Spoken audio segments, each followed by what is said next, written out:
Hi, my name is Richard Frye, and I'm going to be here carving a session, or doing a session of carvings on a bufflehead drake. We have several different types of decoys. The first one is called a smoothie, and that's because it really has no texture or very little texture, and it is an example of what the old meat hunters used to make and use when they hunted ducks for meat many years ago.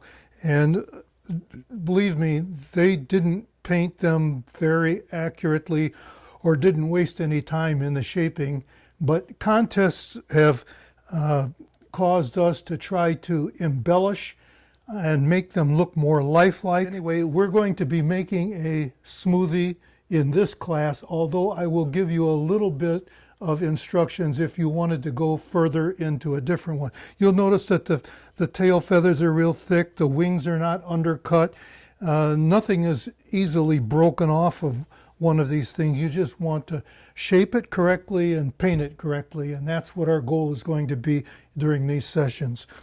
If you enjoy that and want to try to advance, you can move into what we call a decorative. This is a full body decorative because unlike most of the carvers who carve flat bottom decoys, this is a full body with feet and all carved out of wood except for the eyeballs and the toenails.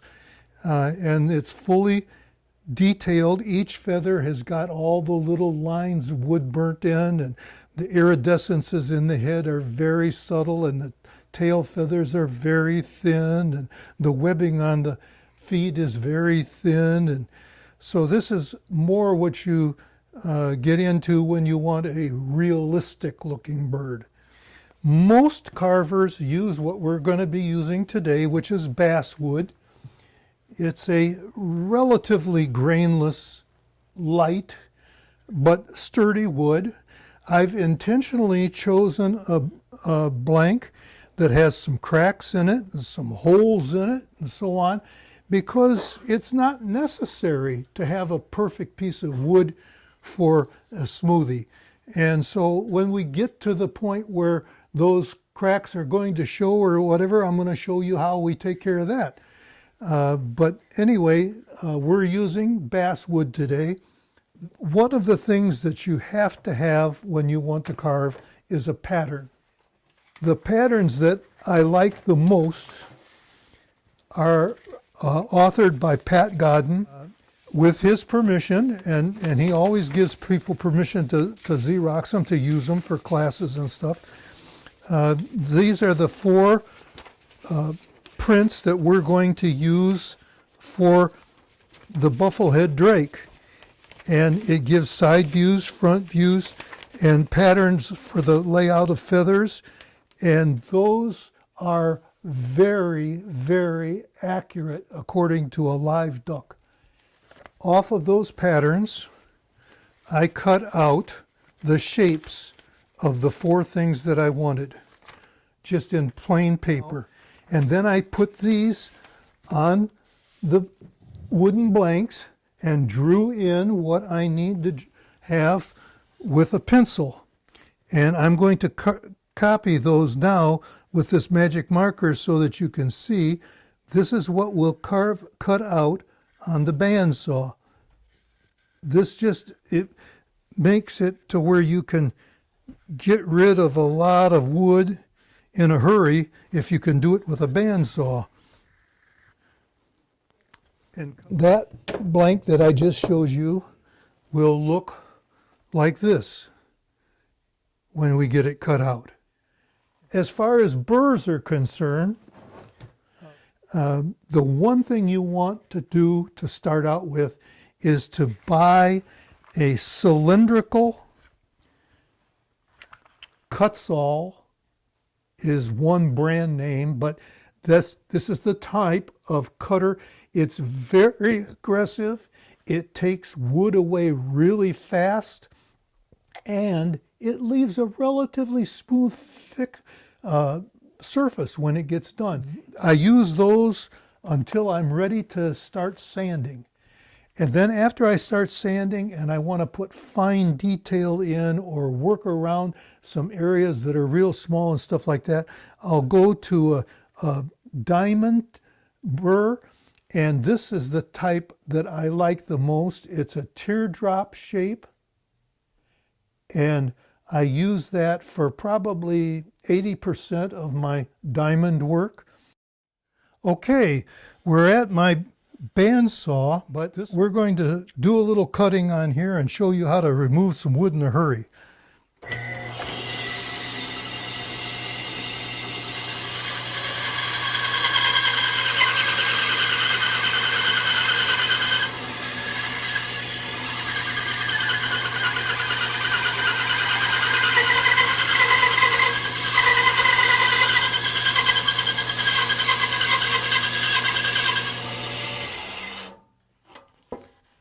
I stopped there without cutting that piece completely off for the reason that my pattern coming down on the other direction is still attached there, so I'm going to use it later on.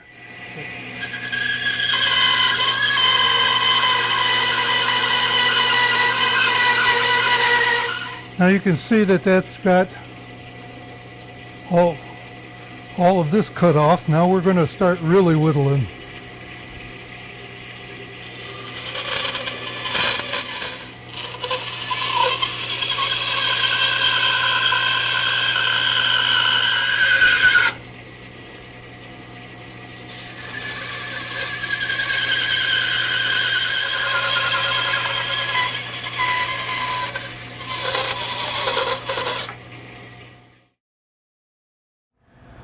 Now this first few sets of carving that I'm doing is just to get rid of a lot of extra wood. What I'm doing is basically starting and following this outline of this that I drew here, and I'm going to take it down until I meet this portion here.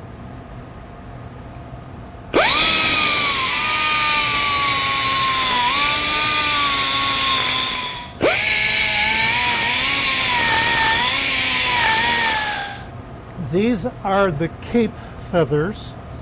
They're right behind the neck. In an upright head, they show pretty well. In the recessed head, which we're going to be doing, they're covered up a little bit, but there's a groove that goes on either side of them, about 1/4 of an inch deep maybe. The first thing I need to do is kind of draw in where the wings are so that I don't remove that wood first. So I go to my pattern, and you see that the wings, the primary feathers, are right in here. They fold under the side pocket right back here, and the outer edge is fairly straight, and they go back to about that depth. So there, I put a little dot there, and it'll come right about like here, and then we'll leave that on there. The wing underneath it will come right about here to over here, and we'll leave some wood there for that. So that gives us that shape wood.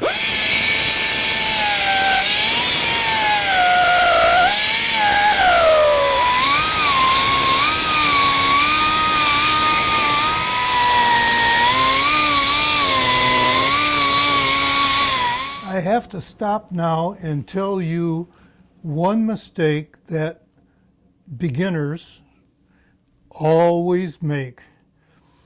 They find something that's square like this, and they round over the corner a little bit like this, and they think that that's right, and they leave a lot of flat. There's no flats on any animals. And when you take that much wood off, you haven't taken near enough. So you have to make it round.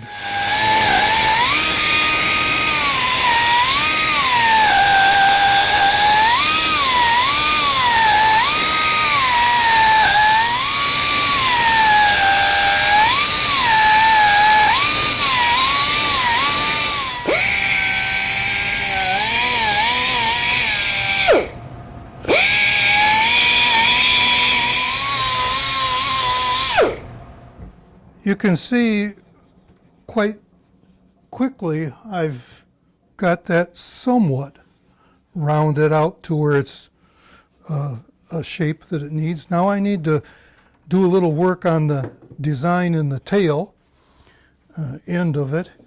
We have a rump here that goes like this, and also here, and then the tail feathers out on that. And we take our length of our tail feathers from our drawing, and we put a mark there, and then we notice that those are going to come like this and like this, and on the underside they're about the same.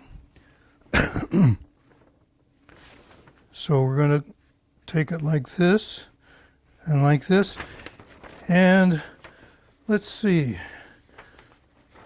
what attitude we want the tail in this time. So we'll say it starts about here, and it's going to go up like this, about like that. Those are all taken right off the pattern.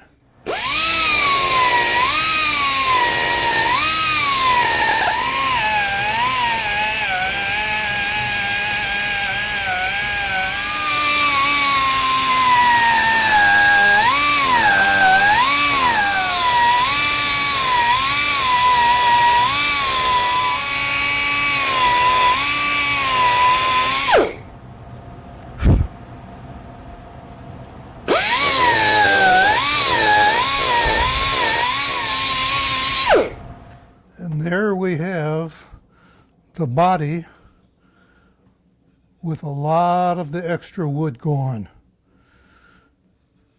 From here, we start working with smaller tools and are a little more precise. Yeah.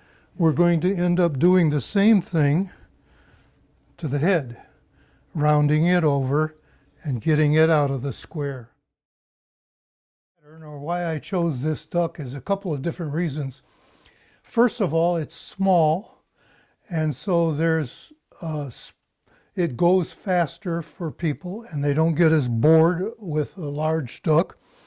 And secondly, its coloration is basically black and white with some iridescences on the head, and it's a much easier duck to paint for a first-time carving than a lot of the more intricate ducks that have more intricate color patterns. So I chose, for the one that I'm actually working on, I chose the low head pattern. For the carvers in class here, I've given them their option. They can have either the low head pattern or the high head pattern. There's slightly difference in the way that I cut the blanks here. The low head pattern would take a little more recessing than the high head pattern, but other than that, they're about the same. The low head pattern, you can see from the top view how the feathers are flayed out over the neck area because its neck is compressed down in and the feathers go out and stuff. On a high head pattern, they're a lot shorter, and I'll show you that in the ducks. Now this is a semi-high head pattern, and if you look at it here, it's not nearly as wide as, say, this one, which was a low head pattern, where the feathers were really splayed out. This one's crunched down more than what we're going to be doing here with this pattern. Ducks have only two things that you have to do exactly. You have to have the bills perfected. The bill cannot change. It is solid. It's always that same shape. It's always that same size. And the second thing is the placement of the eyes. The eyes has to be exactly in the right spot. They can't be back, they can't be up, they can't be down, and they have to be pointed the right direction. The duck has to be able to see from the center of its pupil the end of its bill if you look right straight over it. That has to be a straight line. It has to be able to see that or it can't eat. So the eyes are always tilted a little bit forward and a little bit down. I'm working with a very accurate pattern that was originally drawn by Pat Godden. Bring your calipers into a certain size that's on the outside of the eyes, and then when you put it there, you see I got a lot of wood yet to cut off. The first thing I want to do is talk about making the bill. You can buy study bills from any of the carving supply catalogs, and they're a casting off a real bird. Be careful, when they did this, they took all the meat away from the head. So from the edge of the bill, you want to leave wood that comes out a little ways to make it look fatter from the bill back, not narrower like the study bills always show. Is I start out with a bunch of old playing cards, and I'm going to start by cutting a card to where it fits exactly the profile of the top of the bill. Right? See that? It's nice and tight and all the way up to that little V. And then I mark it off in segments. This one I happen to mark off in 7 different segments. And I start off at the number 1 segment, and then I carve another little cutout that comes like this. And it not only matches the curvature of the bill, but the bottom marks the height of that bill. The bottom is equal with the bottom of the bill. I move back to number 2, and then number 3, and number 4, and number 5, all the way up to number 7. I don't worry about putting the nostrils in yet.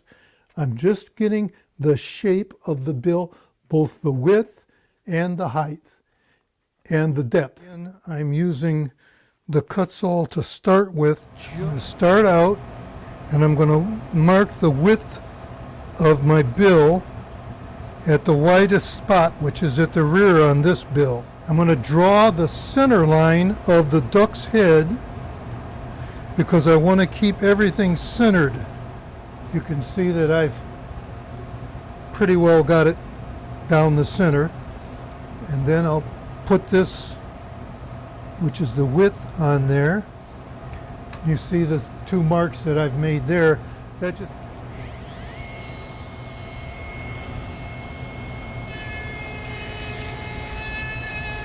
I'm a little less likely to make an error with this than I am the bandsaw when I'm cutting it, so I always leave a little extra. It's easier to take it off than it is to try to add it on. Okay, now the first thing I want to do is get that top exactly the right shape. And it has to go back to where it's just hitting at this crease, right where the bill hits the head. I'm constantly moving my card in and out, and you'll see that every time I do that, I get it a little closer, hopefully to the profile that I want.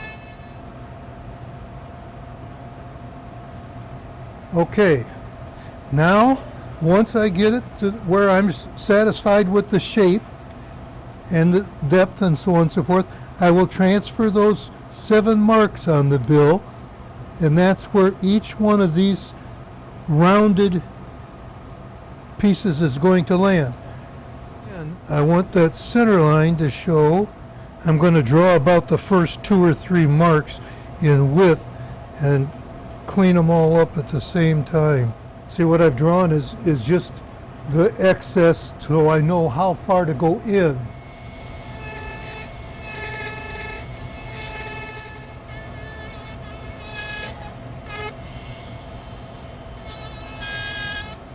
Now I'll start rounding it over to match the curves in this.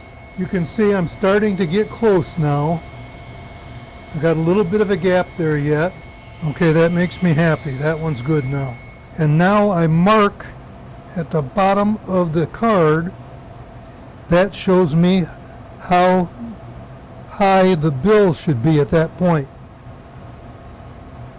So I got a lot of excess wood down here, but that's... Okay, I got my second one done now, and I marked the depth of it on here. Oh no, these are more like 1/8 of an inch apart on this bill. I've got the third one done so I can mark the depth on it.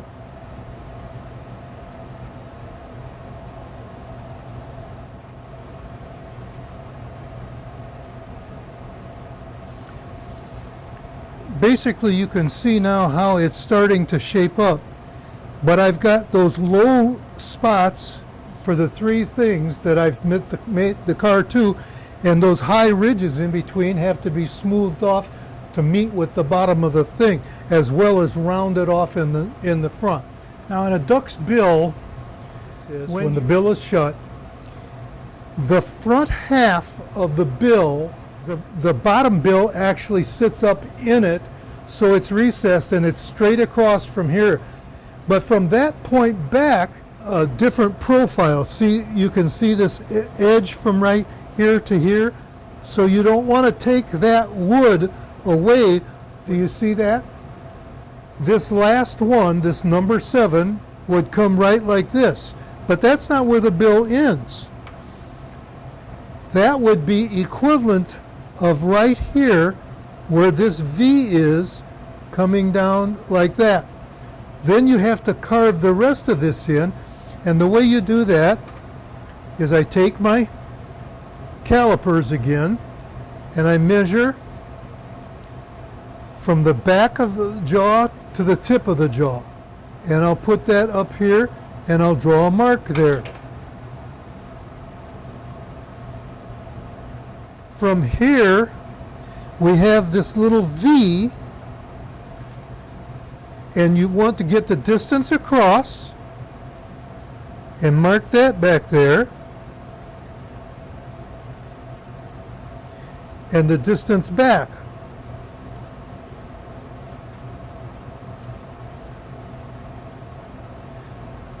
Then that goes like this, and you want to leave this area in here that I've got these little things on, because that's where feathers are going to be coming out. So from this point here, which is down more, it's not up here, it's down in there, to around here, it makes kind of this shape. And it's a teardrop diamond. Point that I want to go to is just about the same height as where it enters this V. And I'm going to plunge in and cut down like that. Plunge in, cut down like that. Now you can see, if I would have taken the time to move all of those semicircular humps back at the appropriate marks to get to this, I wouldn't have had all this excess right here. But what I did was take it from the top of that V on the study bill down to this corner in that arc like that, and then you'd smooth up the side of it.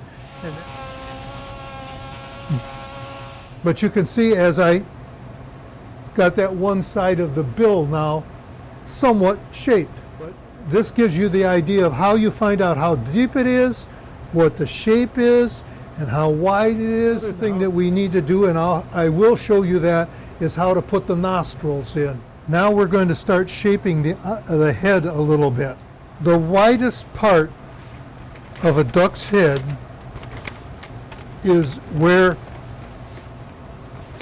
the lower jaw, right in here. That area right there would be the widest spot. Looks like I got it pretty close. You know, there's a channel that the eyes sit in that basically falls in that direction.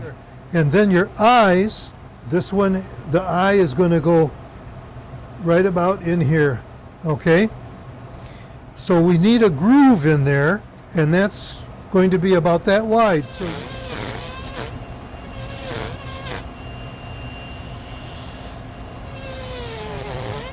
the widest spot on my upper, above the eye channel, is this, so I'm going to put some marks here so I know about how deep to go, and I'll just get rid of that. And again, I caution you, most beginners don't round over enough. They round over a little bit to get rid of the sharp edge, and then they stop, and what they do is they leave a big flat in between the two sides, and that's wrong. Their widest spot on their head is right about here. The only problem with that is if their head is really scrunched down like this one is, their wider spot is at the bottom like this one. When they scrunch down, those feathers come out, so you can see how wide it is all the way around. I want to find out just exactly how wide my eyes need to be, because that tells me how deep I have to make that groove for the eye channel. I measure that right off the width of the eyes, and then I go in here and I see that I'm way fat yet.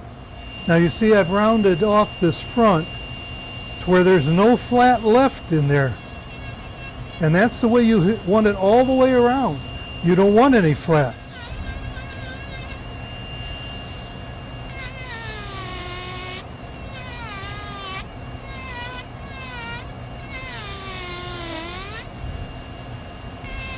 You can see it's starting to shape up a little bit. Still got a lot of extra wood on it, but we'll get rid of it.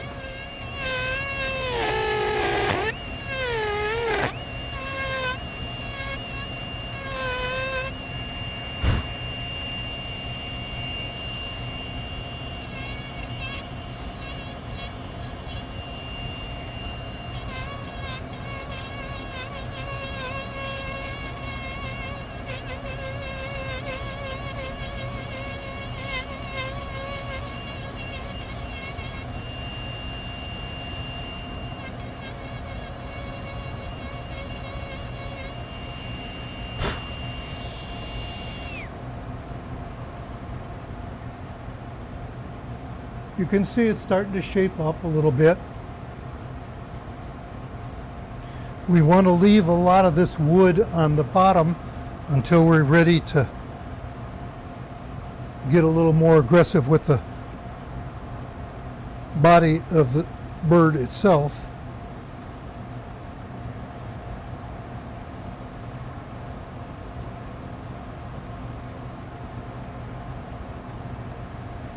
That gives you an idea of where we're going.